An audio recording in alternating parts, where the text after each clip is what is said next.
மண்ணை தெளிறாதீங்க. இப்போ பார்த்தீங்கன்னா வெங்காயம் பாருங்கள், இது சரியாக வைக்கலைங்க. இது பற்றி பார்த்தீங்கன்னா நம்ம சூறைக்காடு தான்.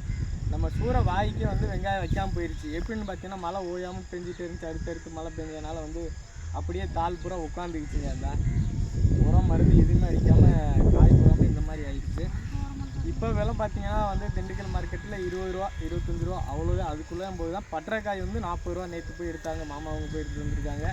உங்கள் ஊரில் வெங்காயம் என்ன ரேட் போகுதுன்னு கமெண்ட் பண்ணுங்க பார்க்கலாம். பட்டரைக்காய் பச்சைக்காய் வந்து எல்லா பக்கமுமே விலை கம்மி தாங்க. விவசாயிகளோட நிலைமையே இதுதான். இதெல்லாம் கண்டிப்பாக ஒரு 30-35ன்னு விற்றா தாங்க வந்து எங்களுக்கு கூலி கட்டி ஏசுற ஒரு 35 ரூபான்னு விற்றுச்சுன்னா கூட ஓரளவு கை பிடிக்காமல் போயிடலாம். இப்போ இந்த காயெல்லாம் கண்டிப்பாக வந்து சூறைக்கு நஷ்டந்தே வரும். லாபத்துக்கு வாய்ப்பே இல்லைங்க. இந்த வீடியோ பிடிச்சிருந்துச்சுன்னா சூறையை ஃபாலோ பண்ணுங்கள். லைக் பண்ண வேண்டாம், ஓகேவா? ஷேர் பண்ணுங்கள் உங்கள் ஃப்ரெண்டுகளுக்கு எல்லாருக்கும். வெங்காயம் என்ன ரேட் போகுதுன்னு சொல்லு சூறைக்கு. சூறைக்கு பேச தெரியாதுங்க, ஆனால் வாய் மட்டும் கிளிய பேச.